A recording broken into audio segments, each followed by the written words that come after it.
Hello, everybody. Welcome to our webinar about homeschooling your struggling learners. You got some really you got a lot of wisdom and knowledge here on this in this session. So I hope that maybe we can do some things that will be helpful and have some conversations that'll be helpful. And you guys feel free to ask your questions the way Jay described. I don't think I was paying attention that close, so hopefully you were. Anyway, I'm Phyllis Laro. I am one of the high school counselors. I'm allowed to to kind of specialize in working with families with struggling learners. And it's something that I'm passionate about. I love it. I had struggling learners. I've also got a background in vocational rehabilitation. And anyway, it's just really fun. And so maybe everybody could just introduce themselves real quick, and then we'll kind of get started. We're just going to keep it light. We're going to chat. We're going to talk about some of our favorite things and take your questions. So anyway, let's Margie, you tell everybody who you are. I think everybody probably knows who you are, but Well, my name's Margie Abbott. We started homeschooling in the 1980s and didn't get all 6 kids looking the same. We had strugglers. We had all kinds of things going on. And it was a real learning experience to find out that we didn't have to do it like traditional school. We could do whatever that child needed. And so it's just been my delight, too, over the years to see God take kids that maybe people had even kind of given up on and see what their strengths and their talents are. So I'm excited to get to share today, too. I appreciate it. Beth, go ahead. Hey, everybody. I'm Beth Jameson. I am the elementary counselor, and I love helping parents with struggling learners. I had a struggling learner myself and love sharing things that worked for us and other things that I have found out about through the years as well. So looking forward to chatting with you guys today. And then I probably should have said that I mainly do 7th, 8th, and 9th grade. Yeah, okay. So you don't freak out with those 3 kids struggling learners when you're going into high school. And so I always said I kind of sit on the middle of the bus, so I can kind of go lower, I can go higher, but I definitely love that Beth and Phyllis are there adding their stuff too. Awesome. Heather, introduce yourself to everybody. I'm Heather. I'm a new counselor, fairly new with HomeLife. I'm high school counselor, but I'm also working with Miss Phyllis to learn more about our modified path, and I'm really enjoying that. So I'm going to listen and learn today. Thank you. Awesome. Oh, I don't know. You may participate a little bit. We'll see. Okay, we're gonna share some slides with you guys. Let's see if I can do this correctly. All right. Hopefully that's working. Let's just talk about, of course, we've already said we're here to talk about homeschooling with your struggling learner. Well, let's see, Beth chose this picture with the different labels on the mom's face and this look of confusion. Sometimes when we talk to parents, we do get that message that sometimes there are that it can be a struggle to bring your struggling learner home. There are unique challenges and things, and so we're just going to kind of talk about these. This is just kind of a list that we made, some of the benefits of homeschooling your struggling learner. What would you say? I think one of my favorite things from this list was just being able to teach to my child's learning style. That was super important for my kids. Margie, what would you say were some of your favorite benefits? Or is there anything on that list that stands out to you that? Well, I think that building self-confidence was a big one for us. Sometimes kids really feel like that they are they're not as good as another person, maybe because they don't read or write or do math like everybody else. Mm-hmm. And for me, just to see that we could build confidence in showing them how to learn, what their gifts are, rather than focus on what they can't do. And so I'd always just love to see that we can bring a new life. Many times I see parents have hope, that they didn't have hope before. For sure. Beth, what do you think? What is there anything on that list that stands out to you that was one of the things you guys got most out of? Yeah, I'm just going to call attention to you can make and allow accommodations as needed. My daughter would read upside down, hanging off the couch, and you can do that when you homeschool. You can't so much in a school Yeah. setting, or, climb a tree and read a book, whatever. If they need to get out in nature so they can think better, you can do that. So I think Right. a good benefit of homeschooling. And Heather had a unique experience. And so I'm curious if there's something that stands out to you, Heather, about like what was one of your major benefits to There's homeschooling your struggling learner? many. There's lots of them. Obviously, teaching to their learning style. Our experience was my son went through a lot of medical issues, and we were in the hospital a lot, and so we had to make accommodations. A lot of times, we had to listen to audiobooks if he just could not read at the time, or watch documentaries. Use projects, art projects. Yeah, and the curiosity, a lot of times I really had to work with making sure he was interested in what we were doing, or otherwise he didn't have the capacity to pay attention to that if it wasn't something he was interested in at the time. So Yeah, we did a lot of those. I think that we find that a lot when we pull our struggling learners out and we talk to families that have pulled their struggling learners out. That's one of the things that so many times kids are just shut down. They have no curiosity. They haven't fit the mold that you need to fit in order to like fit into regular school. And so just allowing time and access and making things relevant and just seeing that curiosity come back up, because curiosity is the key to learning. You do really see in mine. I get a lot of 7th, 8th, and 9th graders, and they've already been in maybe school for 6 years, and they've lost every love for learning. I mean, it's just like they're burnout. They don't want. So sometimes I'll tell parents, well, that's where you start. You gotta, like Beth said, go outside, do something to where you can let their eyes light up and go, wonder why that works that way. And you may have to start with something they're really interested in, not necessarily what you might think that they need to be doing.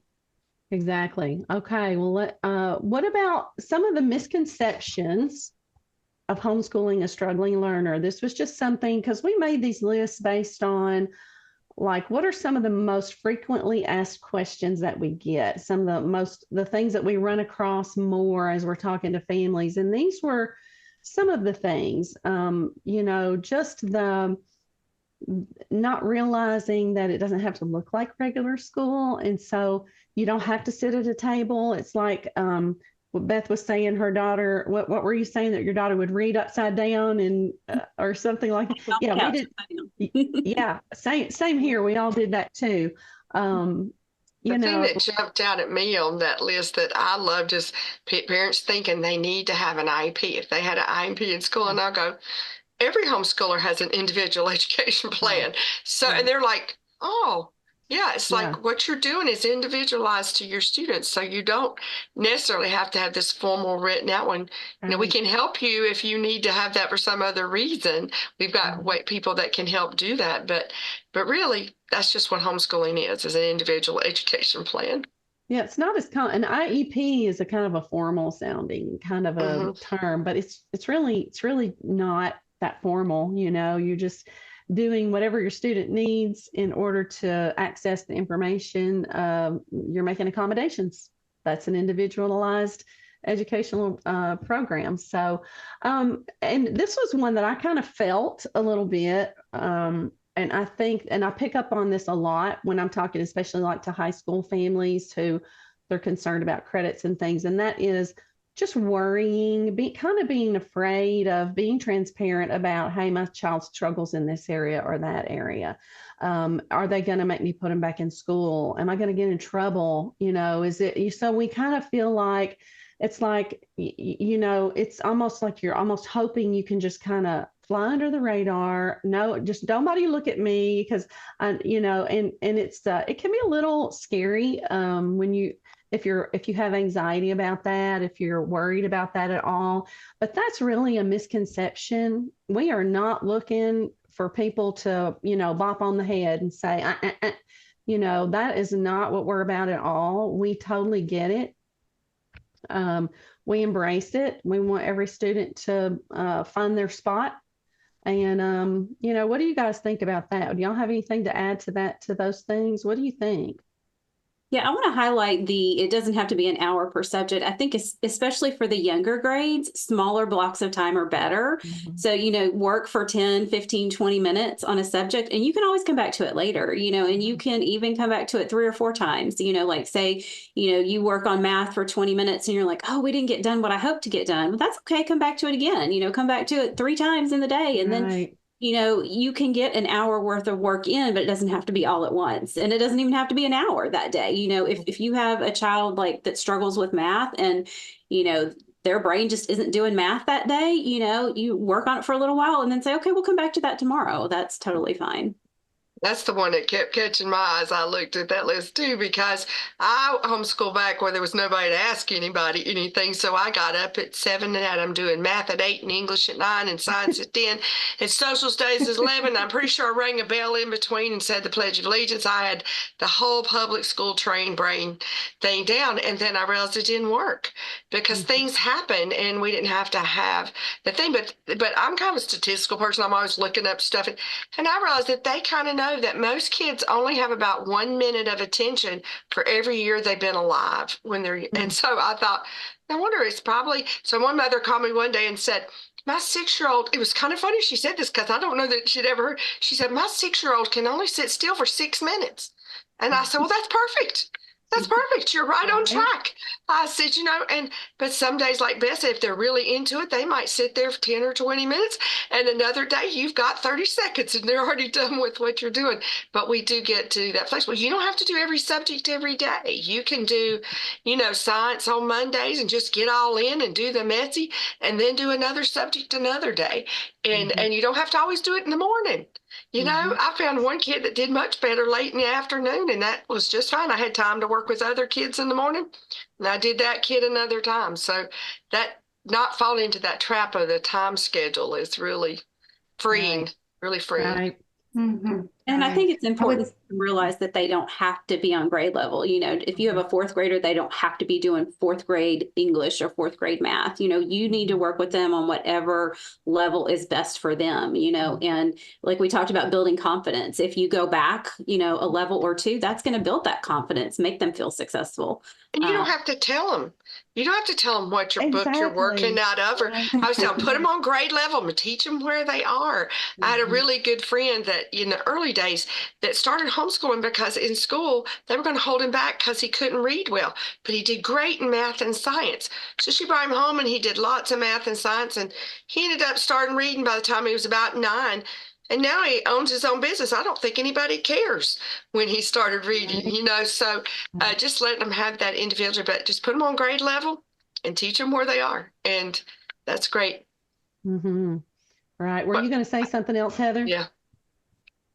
Just the having to sit at the desk or table really resonates with me. My son, when I first took him out of public school, we would go outside and he would swing. And I would read to him, and he said, I can learn so much better when I'm swinging or when I'm moving. So we would go for nature walks, or he would bounce on the trampoline, and I would read to him, or we would have a discussion, and he could concentrate so much better than just sitting still with a book in front of him. Right. So yeah, that one. Awesome. Love it. Yep. Okay. And now we know that for there's going to be obstacles. Everything has its goods and good sides, and it's easy stuff, and everything has obstacles or challenges. And so we just, some of the things that we kind of encounter that maybe we had ourselves, but we also encounter as we're talking with families. If you're thinking about bringing your struggling learner home, these are some things that you might, if these things happen, don't feel like you're the only one that this has ever happened to, that, oh, my struggling learner is not motivated. Really? That's very, very common. I mean, that does happen sometimes, a lack of motivation, and there are reasons for that. And those are some things that we can talk you through. So the thing is, as we go kind of discuss some of these obstacles, if you start finding that you're there and you've got some of these obstacles, just understand that's kind of what we're here for. We want to help brainstorm with you, talk with you about maybe what's causing some of it, maybe ideas for helping create a little bit more motivation and things like that. And so, lack of motivation is one. Lack of time, like a lot of parents these days are working and still needing to homeschool. That is it's an obstacle. It's an obstacle. Lots of families are making it work. With a struggling learner, I think I think it's maybe even a little more difficult to do with a struggling learner. However, it can be done.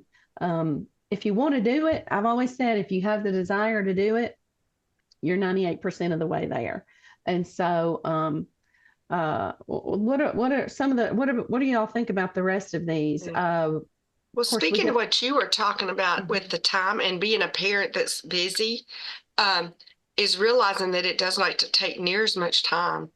As you know, a lot of parents come into it thinking, "Oh, my kid's at school for 8 hours." They don't realize that maybe somebody was talking to them an hour out of all those little class periods, and just realizing it just takes, if you use the right curriculum, right technique with that child, a lot of times you can do more in an hour working with them in the evening after you get home from work than was ever going to happen all day. And you could just give them things to do. So I think that really helped. We had a really busy running businesses out of our home, and I realized that I could do a great job in a lot less time. Mm-hmm. Yeah. I'd like to piggyback off of that, because so many things that we kind of don't think of as school, like cooking in the kitchen, they're measuring, they're learning their fractions, they're counting, helping you at the grocery store. Little kids can help you count items. If they're a little bit older, they can help you price items, and that's education, and a lot of times we don't think of that as being educational.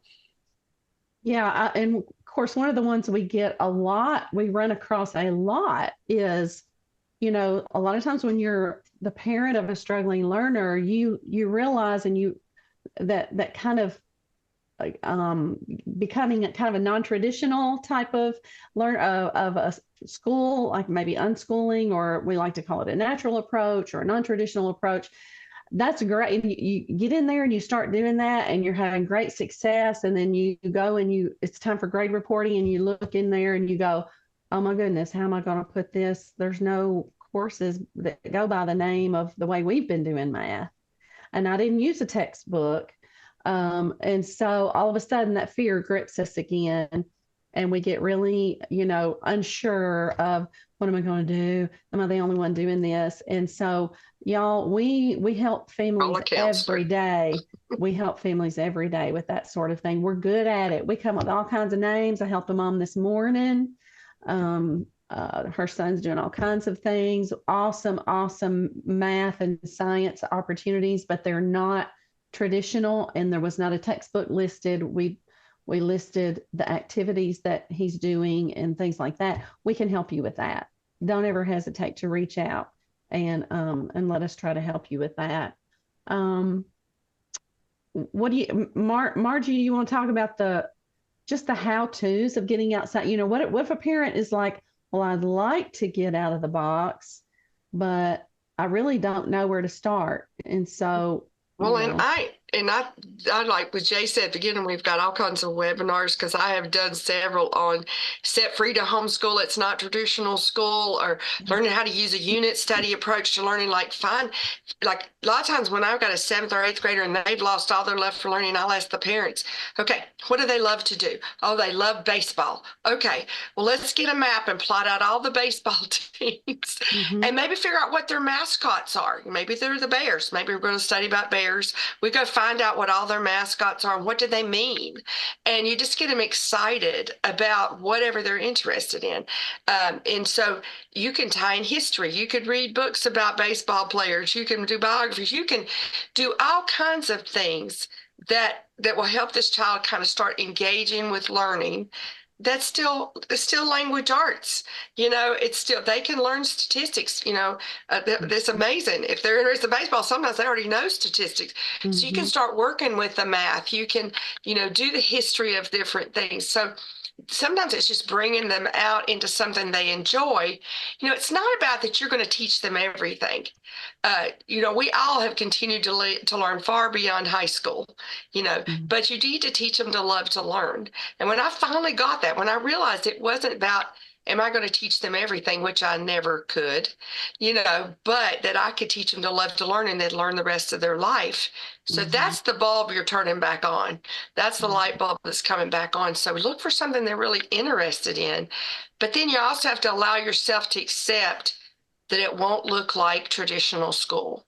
And I think I work with parents all day long. And once they can understand it, if they were doing a great job, you probably wouldn't be homeschooling. Let's be honest. So why do we try to replicate something that we know doesn't work anyway? So I think that sometimes that helps parents to get out of the box and say, and it definitely got me out of the box because I was a very analytical cost accountant. Obviously, the fact that God taught my husband and I into homeschooling was a miracle. But then to get me out of that box, and it was because it was for my children. Because I knew they were not going to thrive if I stayed in what made me feel comfortable. And so we did a lot of stuff that I did with, I don't even know if this is allowed. I don't know if it counts, but I saw those light bulbs come on. I saw those kids get excited. And I was like, I don't care. And I came through an era where most people were using textbooks. And I actually had somebody say to me one time, your kids will never go to college because y'all have way too much fun. And I thought, and it really, just be honest, I never went into homeschooling with it on my radar. My child has to go to college. Yeah. I was raising adults, and I wanted this child to be the best adult that I could help them be and know how to handle that adult world. And I think it allowed me some freedom to not have those pressures of feeling like I was trying to live up to somebody's standard of what my child should be. My child needs to be who God made him to be. And that's really where you're dealing, no matter where your child is. God's got a purpose for him to be on planet Earth. And that was what my goal was to find, is to help you find who God made you to be. So that made me get out of the box, Phyllis. Was just that my kids needed me out of the box. And we'll do anything for our kids. That's just, Yeah, we'll give you the talks. Sometimes sometimes it takes two or three sessions of just having conversation about it before you feel comfortable. And we're not trying to, just convince you to do something. But when a family calls and they are struggling and what they're doing is not working, and we start to talk about, and you can tell these things are resonating with the mom or the dad or both, then you're realizing, okay, I need to lead them down this pathway. And so, if that resonates with you, and then call us, because we love having those conversations. And I love what you said there, Phyllis, about we're not telling you what to do. I kind of look at it like, I'm going to lay some cards on the table. These are ideas. Just I'm going to put them out there. And you are smart enough as a parent. They're on the front lines. You guys are on the front lines. And all we can do is lay out ideas. But I know that you parents, I've seen it go, but parents' eyes light up and go, oh, I could do that. Oh, yeah, I could do that. So it might not be an overnight you're going to do everything. It's just pick up one little card at a time, one little idea, and say, let's try this. Oh, we're going to go out and I'm going to read books while my kid is swinging, or I'm going to go on a walk. I'm going to let my kid hang upside down. I mean, I might be a little bit, whatever. But if you pick up one or two little nuggets of gold a day and you're able to implement and you get a little bit out of the box, you'll get there. That's definitely what I had to do. I did not do this overnight.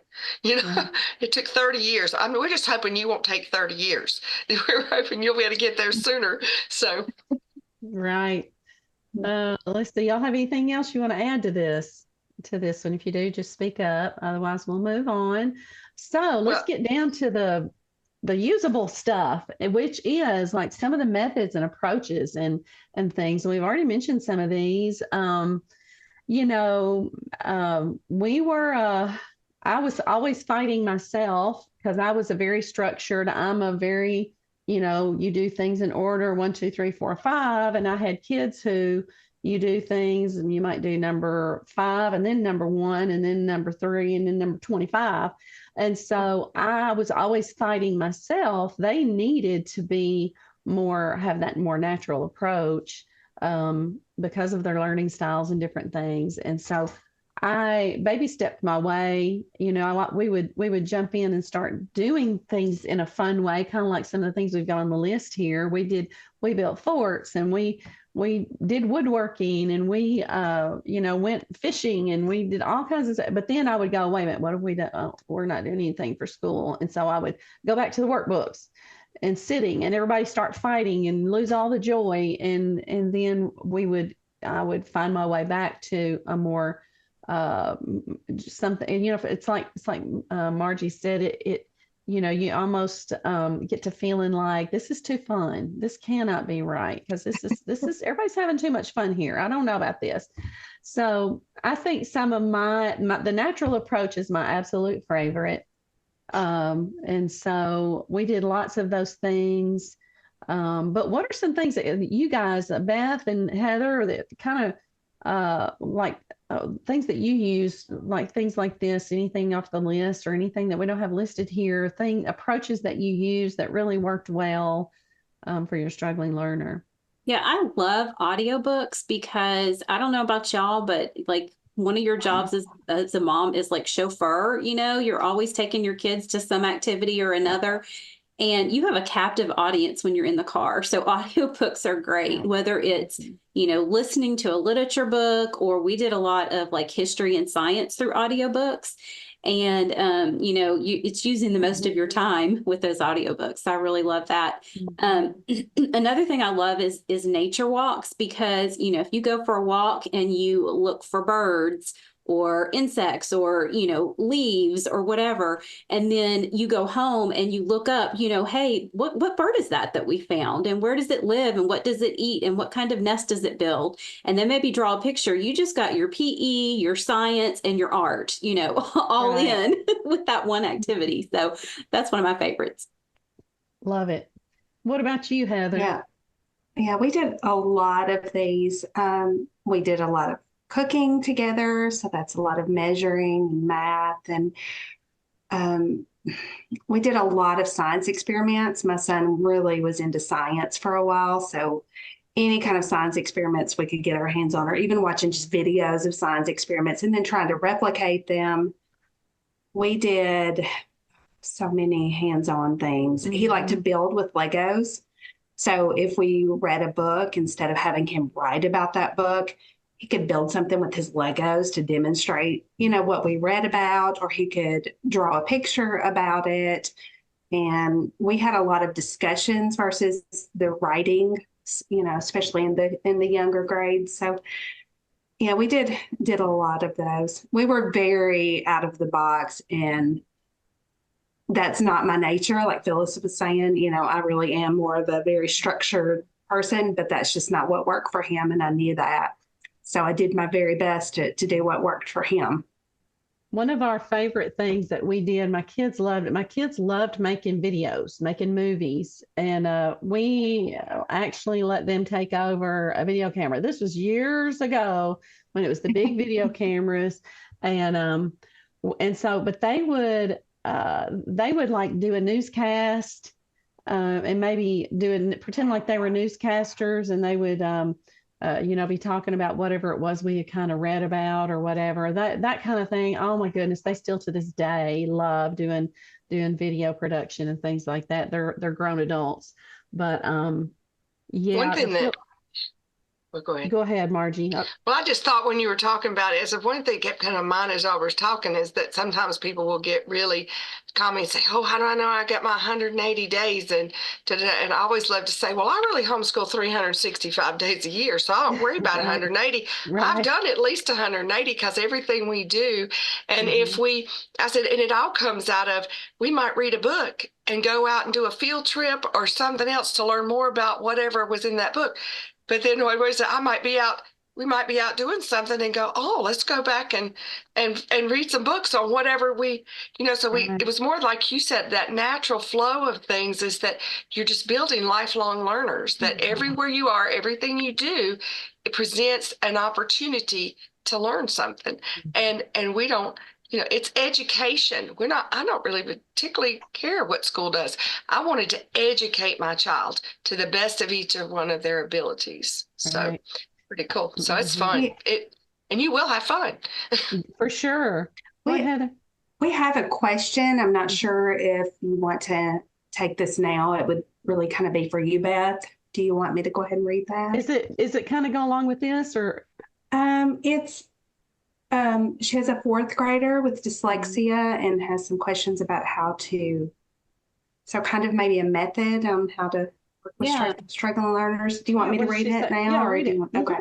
It's fine. Thank you all so much. My fourth grader is struggling with what I believe is dyslexia. He is struggling with backwards letters and numbers, mostly 7PDB. I have noticed it is messing up how he reads and sounds out words. What can I do to help? Yeah, so Orton Gillingham programs are great for helping with dyslexia. So that would be my first recommendation. We have some lists of Orton Gillingham programs. So if you want to reach out to me, I would be glad to send you a list of Orton Gillingham programs. But often they work on making sure they know all the letter sounds, they know the blends and that kind of thing. And a lot of repetition too. So the letters that your child is struggling with, you can have sand, have either them write with their finger in sand or get sandpaper and write with their finger on the sandpaper so they feel it. You can get a Ziploc bag with dish soap or shaving cream and write on the outside of that so they feel the slimy stuff moving around. Anything that's sensory like that, that's going to help kind of reinforce those letters that your fourth grader is struggling with. So, but I would love to talk to you more about that too. Well, and this really spoke to my heart. I had a dyslexic child before there was any much resources to deal with it, but we do on our webinar channel have a really good webinar where a lady who's part of the National Association of Dyslexia here in Tennessee has a lot of resources. But what it really helped me was to be able to hear her explain all the different facets that are connected with being a diagnosis of dyslexia. It really opened my eyes because I thought that it was only when they flipped letters or something. But a lot of times you can see other things that might be causing them struggles, or you might just wonder, why does my kid do that? And then you find out she really helps you understand a lot of that. And so I really encourage you because our dyslexic child went far beyond anything we ever imagined because we did a lot of things we're talking about here today. We taught the way she could learn. We couldn't keep her in that little box because she didn't fit. She never really was great with reading. She can, but it's not. I think it's important to mention while we're talking about this that, while you're working on maybe remediation and working on those reading skills, not to let that hold them back from learning. And so Absolutely. When you accommodate them, you're going to have your time that you're working on those things, but then when you're learning other things, accommodate them, read it for them, so that they can access the information, because it's very sad when a kid's reading level is low, but they understand everything, but we haven't allowed them to progress in learning about more complex topics and things like that because they're held back by their reading level. So and that's where those audiobooks and videos come in. They absolutely. Those mean, while they're working on catching their reading up. So. Yeah. Well, one of the neat statistics we ran that kind of I found humorous is that when I thought about my daughter was that they know statistically that if kids read, take tests, and are lectured to, which is the way most education is delivered, that they'll retain about 5 to 10% of that information. But if you do hands-on and audiovisual and field trips, demonstration, and they can verbally talk to you and tell you what they know, the retention goes to about 90%. Right. And I suddenly realized I'd given a better education to my dyslexic child than I probably had given to the ones that could read and take tests well. So it was kind of one of those deja vu moments. We thought we were kind of giving her, not as good, and she has incredible memory for stuff that most of us are going, I'll remember that, so it's fun. Yeah. Yeah. So be sure that's on our HomeLife Academy has a YouTube channel. And so it's a 2-part it's two parts. Was there something else, Heather? Was there a follow-up I question? linked it in the chat. Okay, I linked our perfect. webinar for the Okay, dyslexia in the chat. awesome. Good job. Yeah, thank you for doing that. So, so yeah, there are lots of helpful webinars there, but that's definitely one that's really good. Okay. Anything else we want to add to the methods and approaches? I even like trial and error. I have a son. He's 32. He's going to be 33 very shortly, who is dyslexic, and he's compensated very well now as an adult. But I'm going to tell you, and he even went into the military. And when he was in boot camp, everything they do in boot camp, he thought he was going to skip learning after he was like, I don't want to go to college. I want to go in the military. So he did. And but then he sat in classroom a whole lot, because that's a lot of what they do in Navy boot camp is they're going to sit and they learn the history and all this stuff. Well, they would learn something and then they would take a test on it, and he would always not do well on the test on the first go around. So they would say, all right, you got to take this test again. He would take it again. He would do fine. And so they came to him one day and they said, okay, what can we do to help you? And he said, just keep letting me do it the way we're doing it. There's something about trial and error for him. It was just super helpful. And so don't be afraid of trial and error, when you're working on stuff too. So The thing that came to my mind when we saw that one was, if you're doing something with your child and it is not working, or it's making them cry and be miserable and angry, then I was thinking about just stop. Just don't do that. Let's go find something else. If it doesn't work, you don't have to stay there. You go find it. So sometimes the whole process is trial and error. But that's a great illustration. I love that. Yeah, mom and dad get to have trial and error too. Mom and dad are allowed trial and error. So and then allowing them to use their best form of communication, like Heather talked about with the Legos. But for some kids that might be drawing a picture, or building it in Minecraft, or whatever they're good at. Let them communicate that way. Right. Love it. Okay. All right. And so this is just, I thought we'd throw a little something in here because we don't do tons on this in like webinars. And so, a couple of different pathways. It's more than a couple of different pathways, but I'm going to talk about two of the pathways that we have for our high school students that are struggling learners. One of them is the modified pathway to our regular high school diploma. We only have one high school diploma. Everybody that graduates from HomeLife Academy with a diploma gets the same diploma. But what we do is we allow a modified pathway to get to that diploma. So if you have a student who is working 2 to 3 years below grade level, even with accommodations, they can still earn high school credits. They have to be high school age. But if they're, if they have, sometimes students, all of their courses are kind of need to be simplified. When we talk about modified, that kind of means simplified, reduced. Let's see, like you can kind of leave out some of the hard parts. Those are just some different ways of modifying courses. And that's going to be different from accommodations. Accommodations is doing kind of what Beth was talking about, letting them use their best method of communication to show you that they understand what they've learned, instead of making them take a regular test.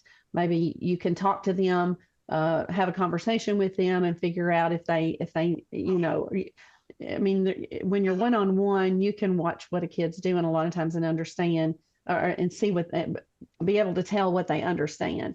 But but some students, even the comprehension, even when they are being accommodated, their comprehension and their understanding of topics is just not gonna be on grade level. And so there's a lot of gray area with this, and we sort it all out. I'm always glad to talk with you and help sort it out, kind of where they're at. But when a student is 2 to 3 years below grade level, then we still allow them to earn those high school credits. I see this most often in math, and we see it a lot in language arts.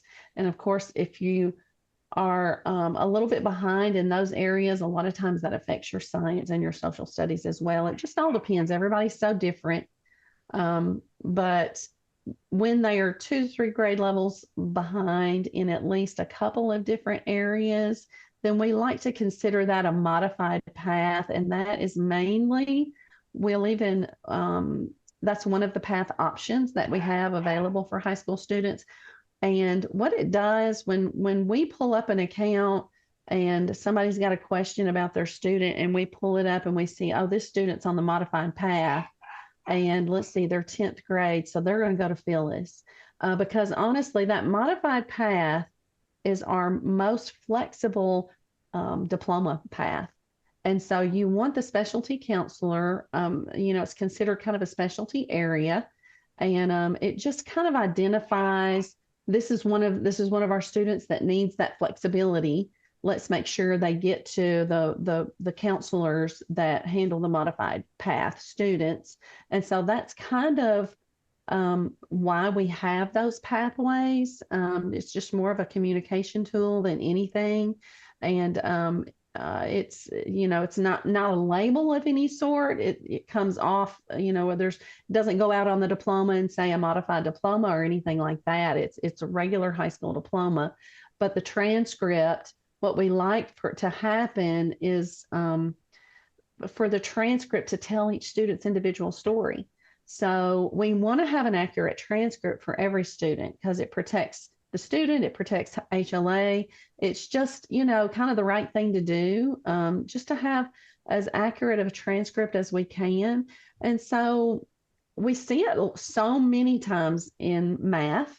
Some students are just not going to get to algebra. They're just not going to do it. And so if your student is like until they get to pre-algebra, if they do get to pre-algebra, they may not, but even if they do, but until anything below pre-algebra would be called, like, for example, maybe a math foundations class and still earn a credit for it. A ninth grader can take math foundations and earn credit for that. And it just be maybe a 6th grade level math. What we like for courses to be on about a 6th grade level in order to be eligible for credit. So a 9th grader can be working on a 6th grade level and earn high school credit.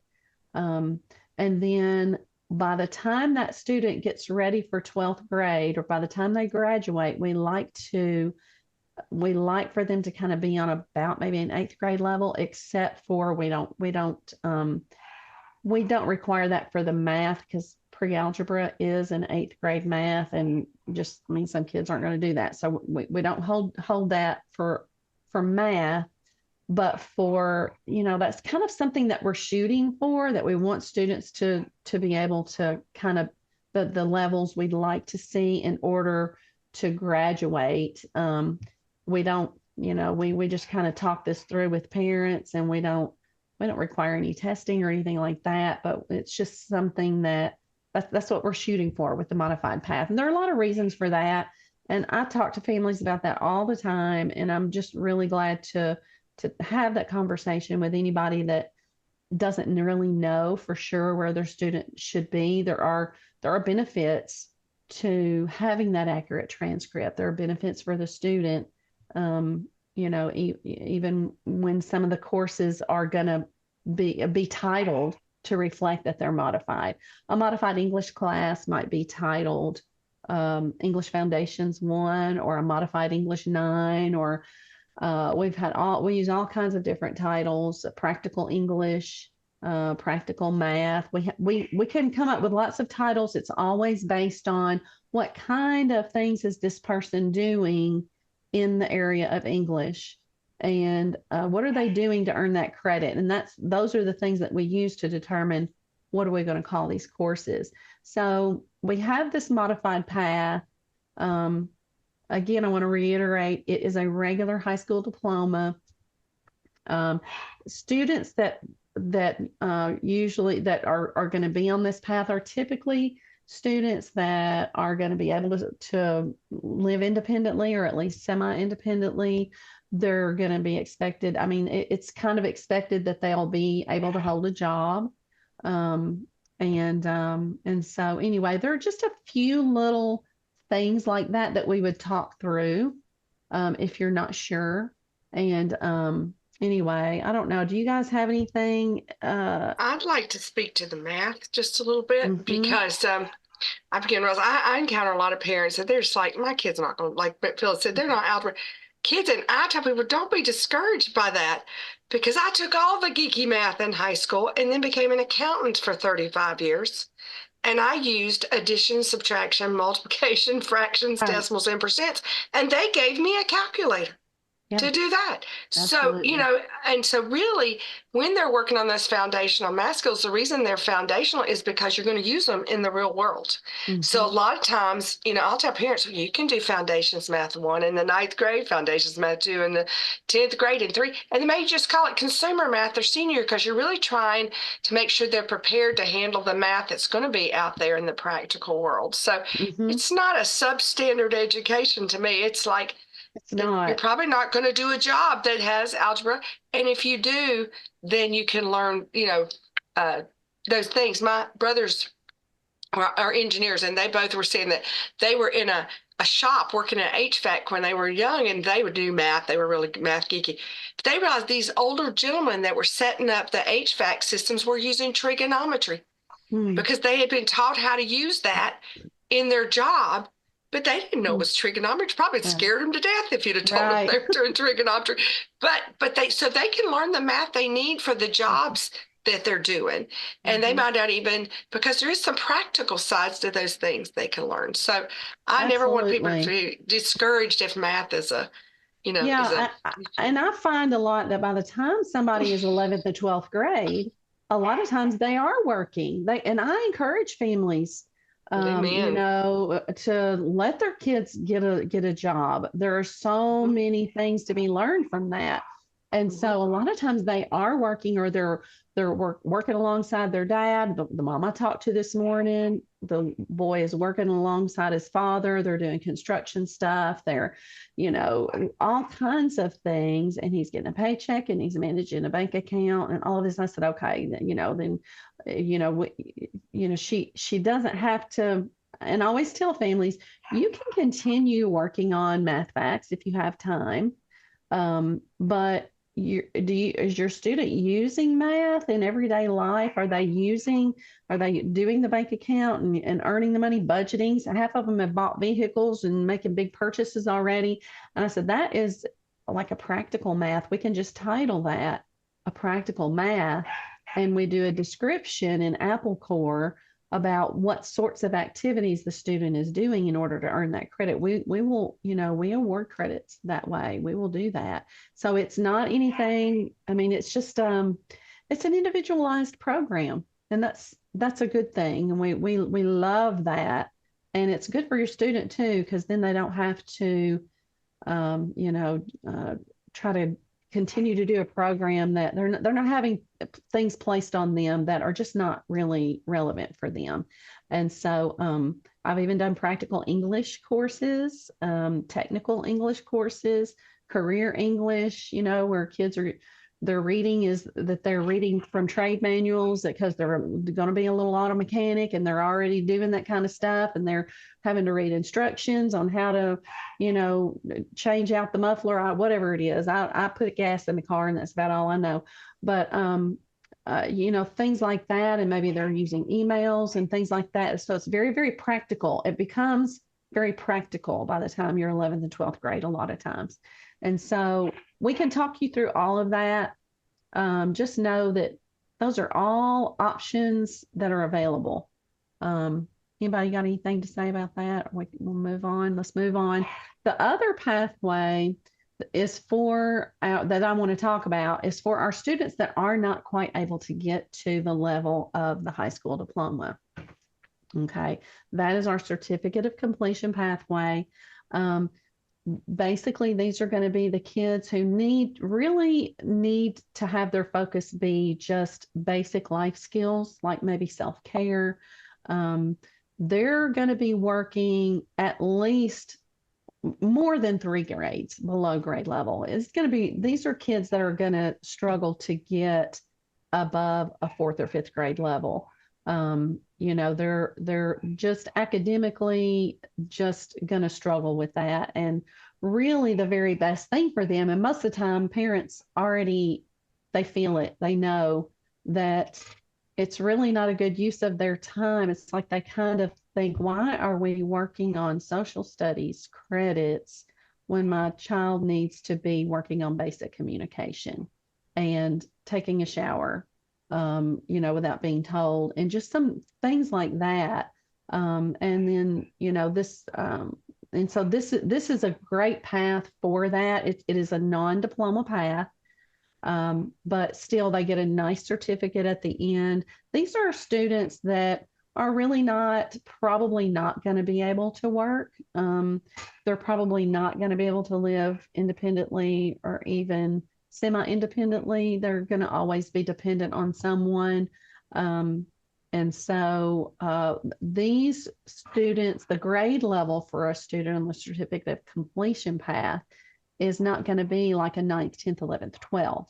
Instead, we're going to choose special education as a grade level. And I'm going to show you in a minute some slides. I'm going to take you through that. I've been asked specifically by a parent if we would kind of show this, because I don't think we cover this in our grade reporting webinars.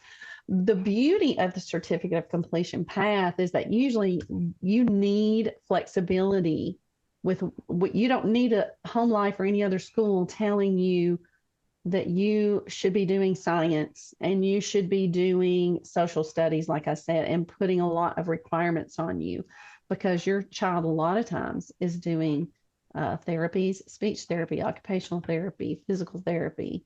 Sometimes they're just, working on like just very, very basic stuff. And the last thing you need is for us to come along and place some academic requirements on you that are just not practical. So we give families complete flexibility with this certificate of completion path. Even the course titles can reflect the therapies. Like you can use the speech therapy, the physical therapy, occupational. You can use those as course titles or resources for courses.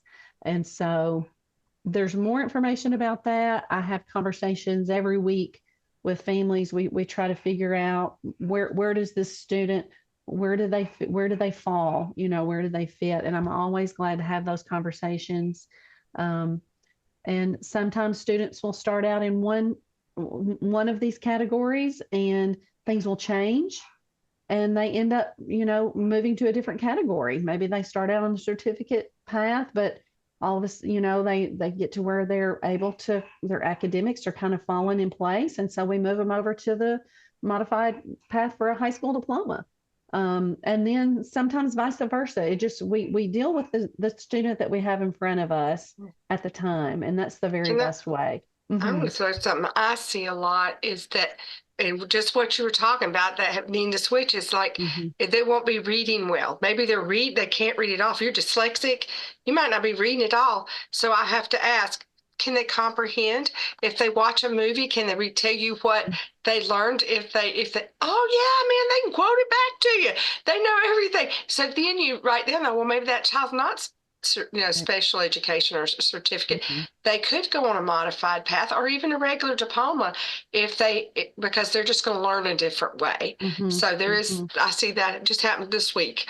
Yeah. And that mother's like, oh, I kind of figured she should get a diploma, but I didn't know how because she doesn't read well. Yeah.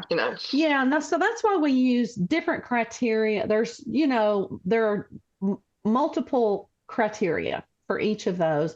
And I don't like to tell any parent, okay, this is where your child is and this is where yours is. That we don't do it that way. We have a conversation and together we figure out what's the best thing for this student. That's the way we like to do it. Okay, let's move on because I want to show you, I had a mom specifically ask me, please show me about grade reporting for my certificate of completion students. So that's what we're going to do real quick. I'm not going to spend tons of time on this, but if you're familiar at all with Apple Core, then this looks familiar. You would go to your student list and you would just click that you're going to, see, I've got it circled here. You're going to add or edit your school year. That's the first. This is what it looks like when you click add or edit a school year. This is what it looks like. We're going to be dealing with this select year box, the drop down menu there, and the drop down for this student grade level. Those are the ones that we're going to be selecting.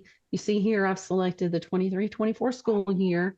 And from this drop down box, it's got the kindergarten, first, second, third, fourth, blah, blah, blah, all the way down. And below the 12th grade is the special education option. You would click on that one, and then you would click to add your school year, and then you're going to return to your students. And so there you see, here's my student, and here's the 23-24 school year. And instead of a grade level, it says SE. And so then we're going to go to adding courses, and we're just going to I'm just going to show you one course so you can kind of get a feel. You just click the add course button that I've got circled there. And this is what it looks like when you get to that next page. We're going to be dealing with the category box. The course titles show up here in the course box after you've selected your category. And then we've also got our box where we put our textbook or resources. And for these kids, it's going to usually not be a textbook. It's going to be a description of these are the goals that we're working on this year, or these are the activities that we're doing. So don't get too hung up on that word textbook because this box is open-ended and you can type in a description there instead. Now, also a lot of times we're not going to have, when we click language arts, sometimes we're not going to have, for our struggling learners, sometimes you're going to want a course title that we don't have in that menu that pops up. So a lot of times you're going to use this custom course title button that you see right there. If you need that, click on it. What happens is that a blank box comes up and you just type in the course title however you want it to show. And then that's what shows up on your list in Apple Core. So here's what I did. This is just a sample. These are already on these. When a student is in Apple Core as SE instead of a grade level, they are automatically non-high school courses. See that? So you don't have to change anything there. That means they're not going to get credit. I selected language arts and I put functional English. It was the course that I wanted to put in. And this is just an example of kind of how we can do some of these resources. We're using speech therapy and working on basic communication activities. And for some kids, that's learning to sign a couple of words, like more and please and yes and different things. For some kids, it's focusing on being able to identify caution labels and danger signs and things like that. And there are important words that they may need to be able to recognize when they see, or, some kids it's more advanced, some kids it's not as advanced as this. And so anyway, but you put your course title, your resource, and then you just add course. And then it shows up in your Apple Core. And then to add a grade, you're going to edit the course like I've got here. And we're going to be dealing with this top grade drop-down menu that says in progress, and we're going to tell it what semester, and then we're going to save it. So here's what it looks like. I put where's my slide? Here it is. I got them out of order. When you put in the grade for certificate of completion, kindergarten through 8th grade has this option, and so does special education. So does the certificate of completion. A high school student also has this option of using the A, B, C, D grades, or you can use the incomplete, excellent, satisfactory, and needs improvement. You have the option to use either of those. I chose satisfactory for my grade, and then you choose your semester, and then you're going to click save. And oh look, I just had an extra. So here's what it looks like. Then you've got your grade in there. And then the next semester, and see it shows up as an S. the next semester, when it's time to put grades in again, you're going to take, you're going to say, okay, I have a fall for English, but I need a spring semester for English. So you're going to add a semester to that course that's already there. Just click on add semester on that same line and go through all those steps that we just went through. And when you save it, you're going to end up with 2 lines, both with grades. And so that's kind of, that's just the nuts and the bolts of grade reporting for the certificate of completion. And anybody can contact me anytime. I'm glad to help with that. So let's move on. Anybody got anything to say about that, or we're good? You got something, Heather? I have a question from a family. She says, I may have missed this earlier, but is there an age where they have to start or finish high school? And when do I need to decide what type of diploma we are pursuing? She has an 11-year-old who is currently on 2nd grade academically. Okay. Margie, you want to, I would say, let's see what you think about this too, but I would say as you approach that, the high school age, that we kind of have that discussion. Yeah, probably when you then. start coming into 7th, 8th, and 9th grade, we're going to start talking about it. What have they, if they were that way as they get that, we're going to talk about, okay, where are you? Where are you seeing? Because kids can make drastic jumps. The brain develops at different speeds. So, I've seen kids just, even between 9th grade and 10th grade, when Miss Phyllis gets them, I'll say, honey, this is what I saw. But the next year, Phyllis may look at it and go, oh my goodness, where is this child going? So we're always going to kind of walk with you through that. And it's always good to connect with us and let's have a conversation. We'll make notes of what's going on. So then we can see if there is any big changes. And everything's changeable.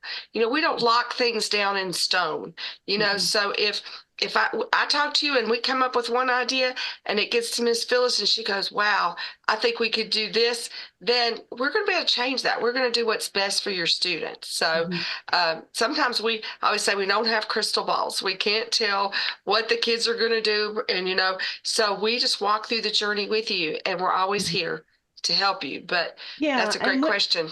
Yeah. And you would go by the age. Don't try to wait until, don't necessarily go by the grade level that your student is working on. As your student gets 13, 14 years old, 14, probably that as they 13, approach 14.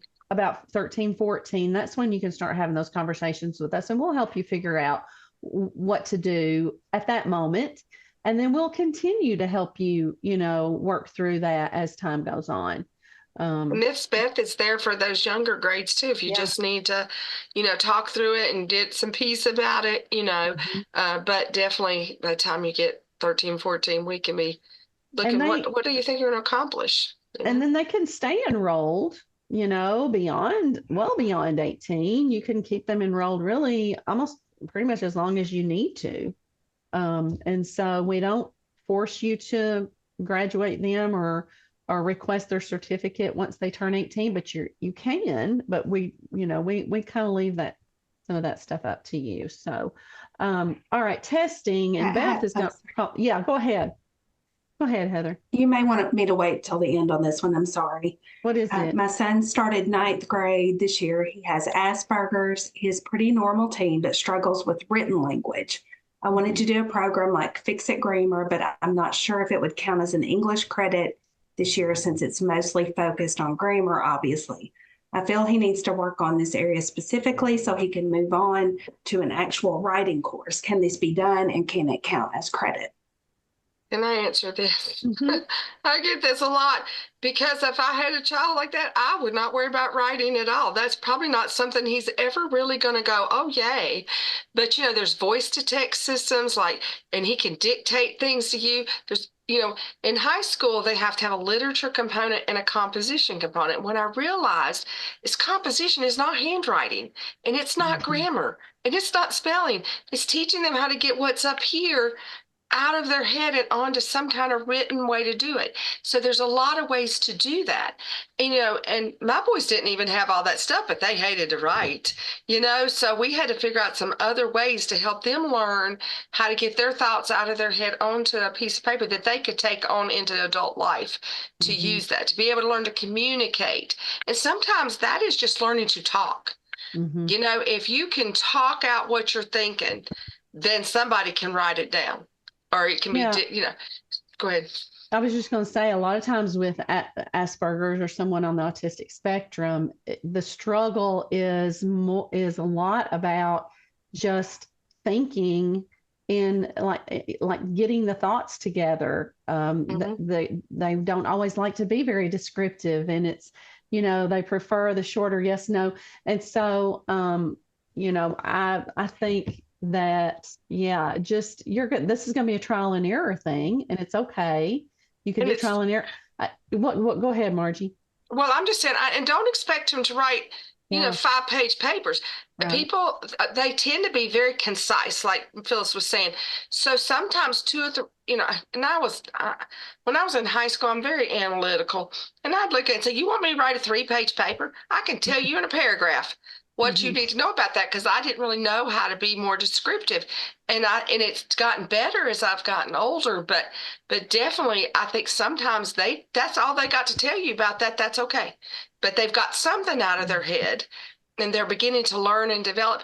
And my boys really didn't start writing well until about 16, 17 years old. All of a sudden they got to where they could start telling me more things and ended up doing much better. But a lot of times they didn't, their handwriting's terrible a lot of times because they're thinking faster than they can write stuff down.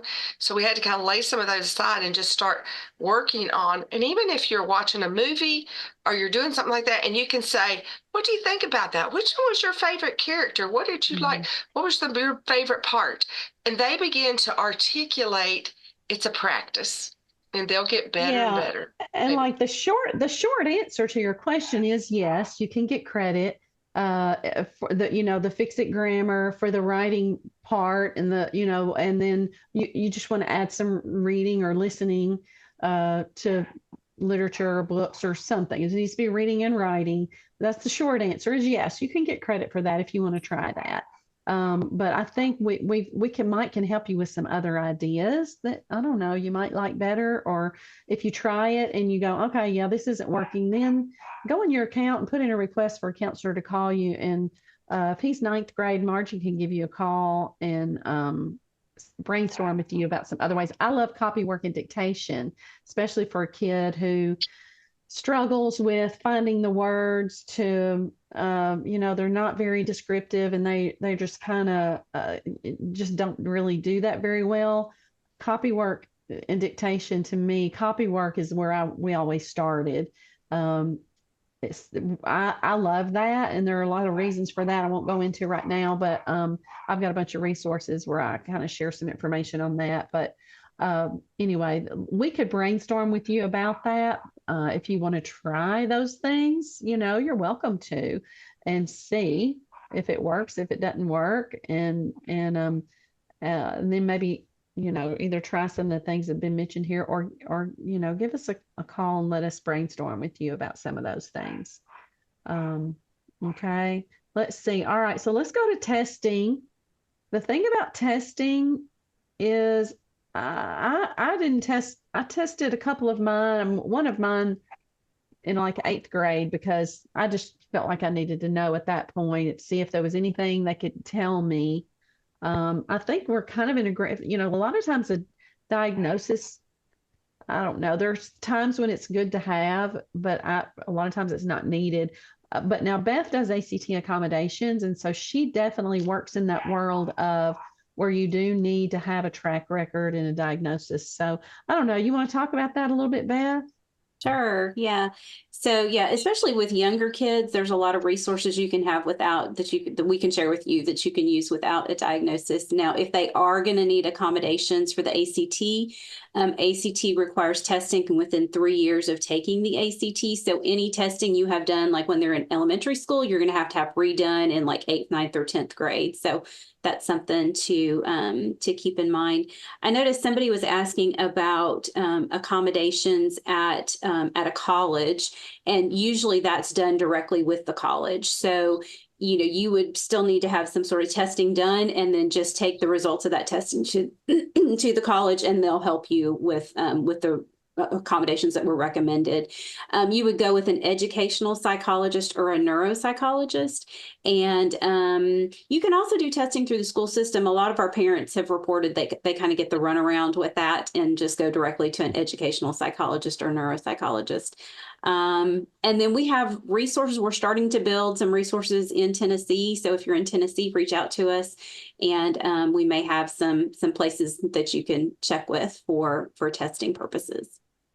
I'd like to speak a little bit to the Yeah. stigma, because back in our early days, you didn't test if you were a homeschooler, because they would like come get your kids. It was like such a stigma.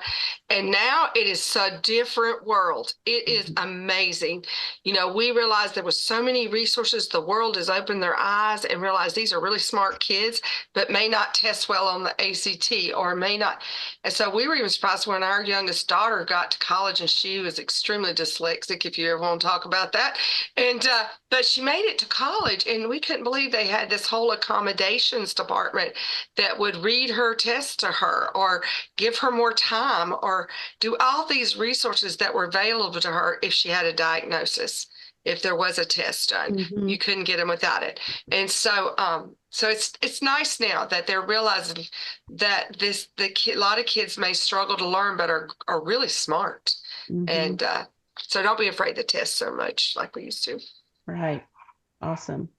Okay. All right. And so, yeah, we try to keep a database. We try to keep resources. It's kind of hard because Tennessee's a really big area, but you can always check with us to see if we happen to have resources on our list for your area. We just try to compile those. Let's see. Okay. So we're going to talk about some tools that you can use for your student to help them be more independent. And so these are some reading tools for independence. I think a lot of these were Beth's idea. Describe the buddy reading, Beth.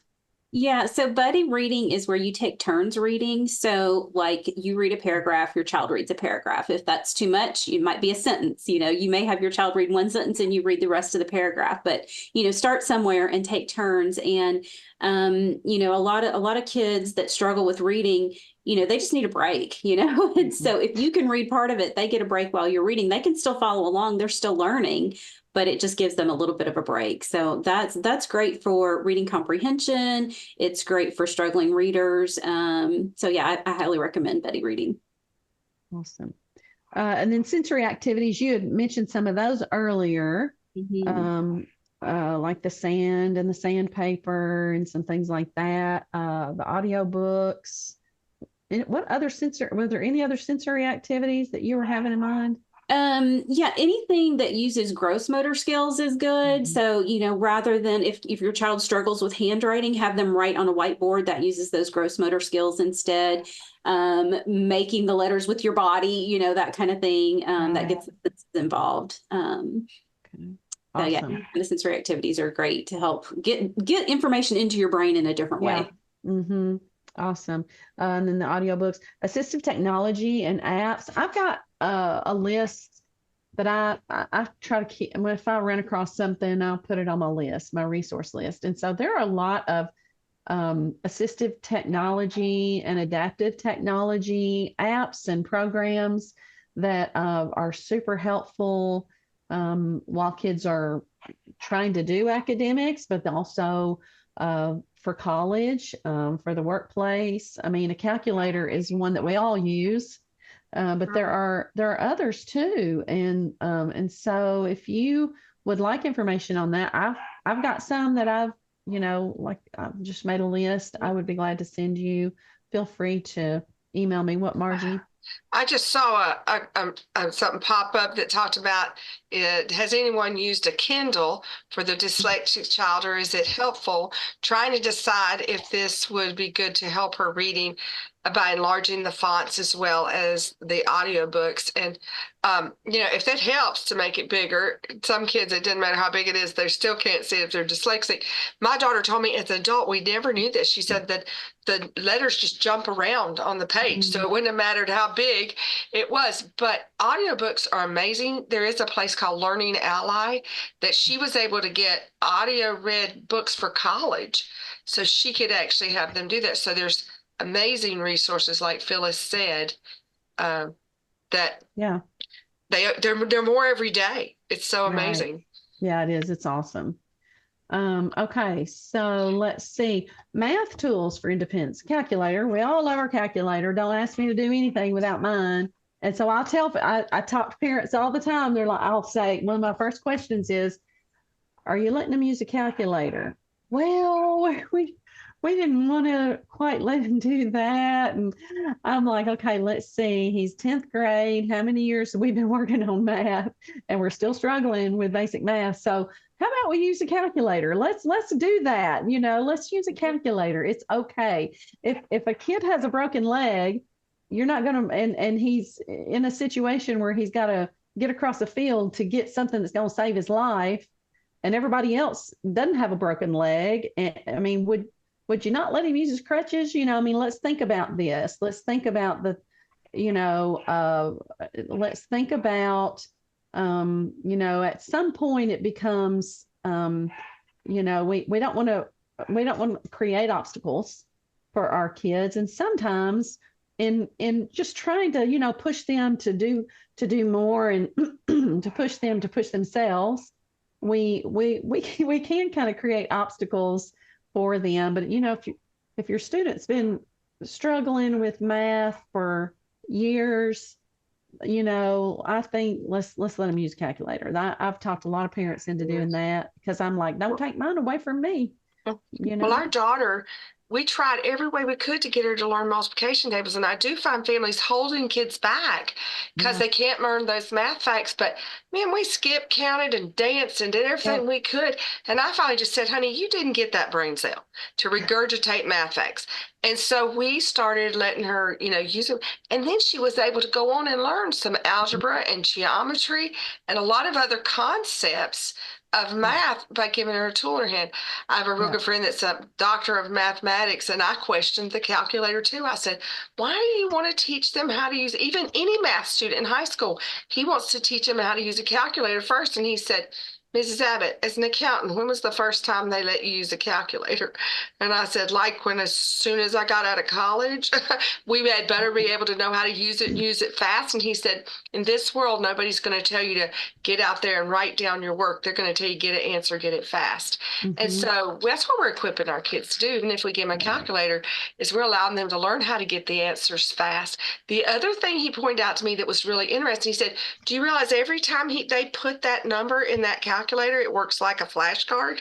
So their brain is still learning it. And one day, you never know, it just might stick. And I thought, oh, that made lots of sense. So maybe they'll help you guys too. Yeah, to me, that falls into that category of let's don't hold back the learning just because of some of the mechanics aren't quite there. When we give them the tool, they can go ahead and learn on a higher level. And I loved your illustration of the crutch. I always say, you never think of not letting me wear my glasses if I needed them. You would never say, oh no, that's cheating because you need that's a tool. But my glasses are a tool, and so are all the different things we're putting in front of you today. Right. And they expect kids to be able to use a calculator on the ACT. So if you have a child that's looking at taking the ACT, they need some practice before they get there. So it's a good thing. Yeah, that's for sure. Some of those calculators are complicated. Rapid recall, I'm not familiar with. What's that? So rapid recall reinforces all of the facts: addition, subtraction, multiplication, division. You can get just addition, you can get just multiplication, whatever your child needs. They practice the fact, I believe, 17 times before it asks them for the correct answer. So it emphasizes input. So rather than saying what is 5 times 5, it says 5 times 5 is 25 over and over and over. And so that's a great tool for kids that are struggling with math. If you need something to help practice those math facts. Awesome.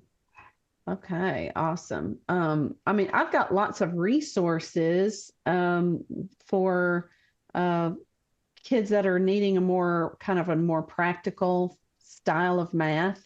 Instead of Algebra 1, Algebra 2, geometry, I've got resources that I send out to families all the time that's like math for the world of work, math for welders, career-focused math, life skills focused math, the kind of math we use in everyday life. So we've got those things. The whole key to all of this is contact a counselor and let us help you find the resources because we can't give you all of these resources and how to get there in this amount of time that we have. But you can contact us and we'll. I like that you were mentioning the other things, because even when we got to our youngest daughter, I said, you don't need to learn proofs. How about the geometry for real life? What are you going to encounter? And I think I'd love to see all your resources. That would be great. I've updated them since I've sent them to you. I'll have to send them to you again. I deal with families that they're nearing the end of high school, and a lot of times, especially if you have if a student has a lot of struggles, a lot of times they're not quite sure what's going to come after high school, what's going to happen next. So there are lots of options for folks with disabilities, learning disabilities, cognitive disabilities, all sorts of things like that. Vocational rehab services that's what they do, is they work with individuals with disabilities, whether it's cognitive, physical, whatever it is. If they're wanting to go to become employed, they'll work with them and help, in lots and lots of different areas. I've got information on that I can send. I love sharing about the Blue Collar Homeschool group, bluecollarhomeschool.com. They also have a Facebook group. It is wonderful. It's homeschool families who they're not anti-college, but most of their kids are going into the trades or going to technical school or something like that. And there are lots of college programs now for kids with cognitive disabilities. Like I just named a few. Our Union University near here, they have their EDGE program. Memphis State has Tiger Life. A lot of universities across the country, and if you do a search, you can find these universities that have programs for kids that maybe get the certificate of completion or a modified path, but a lot of times you don't even have to have the high school diploma. You have to have some life skills. But they will let you come have that college experience and work on life skills and work on, job search type things and things like that. And there are even scholarships now, the Tennessee Step Up Scholarship, that can pay for that. I'm glad to send that information out to folks. Also, there's, a lot of kids will do on-the-job training. They'll go ahead and start in 11th to 12th grade. They'll start kind of, either getting a job and working, and I don't care if it's bagging groceries or if it's, being a veterinary assistant, whatever it is. If they're learning to show up to work and answer to somebody and follow instructions, it's beneficial to them, And so on-the-job training is great. And then we have found there are Special Growers is a place that it's a nonprofit. They employ kids with disabilities, and it is so awesome. And another one is Sliceability. That's one it is in, I think, Alabama. Anyway, I've got links to these, and we've even got one near us that what is it? It's Sweet.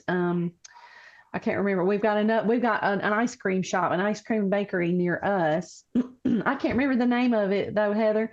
It's Sweet Jordan's in Paris. Sweet Jordan's in Paris, Tennessee. These are fantastic ways for kids to kind of transition from being in school to post high school life. So anyway, I'm going to stop sharing my screen. I think we're kind of at the end here. Any parting thoughts? We've got just a very few minutes. We have one more question. Okay. Okay. Sure. My second grade child loves history, social studies, science, but struggles with reading, writing, and is also not great at math. He is autistic with ADHD, and I think he probably has dyslexia. He's very smart, currently working on a 1,000-piece puzzle. We use a lot of different type methods to learn. My question is how to report grades for the reading and math classes and how this works towards whether or not the child passes or fails for the grade at the end of the school year. Yeah, so you want to work with your student at their level. So whatever level math and reading is the best for your child, that's what you want to do. And then you grade them based on did they do the best of their ability on the work that was given to them at their level. And if they do, they pass or they get a good grade, so don't worry about, they're not, I forgot what grade, but fourth grade, I think if they're not doing fourth grade level work, that's okay. If they're doing third grade or second grade level work, that's great. Second. They're second grader? Mhm. Okay, yeah. So Second if they're grade. second grader, if they're doing kindergarten, first grade level work, that's fine, So you just meet them where they are. Make sure they have those foundational concepts down before moving on, because if they can't read and you're trying to get them to read a paragraph, that's not going to work. If you're trying to multiply and they don't know addition yet, that's not going to work. So start with the basics, master those, and then move on. And if they did the best of their ability, then they get a good grade. And give us a call. I mean, go to your account and put in a request for a counselor call. Let Beth call and have a longer conversation with you if needed, where we can encourage you and give you some ideas and things like that. What do you guys think? We're about out of time, I think. Any parting words? We sure appreciate everybody joining us today and participating and asking your questions. And if there are any questions we didn't get to, then we'll figure out a way to answer those or get with you, or like I say, go to contact us, just contact us. We can all be reached through HomeLife Academy. You can just give us a call. So anything else, you guys, that you can think of? If not, thank you guys for joining us and have a good rest of your day. Hope this was helpful for you. Bye.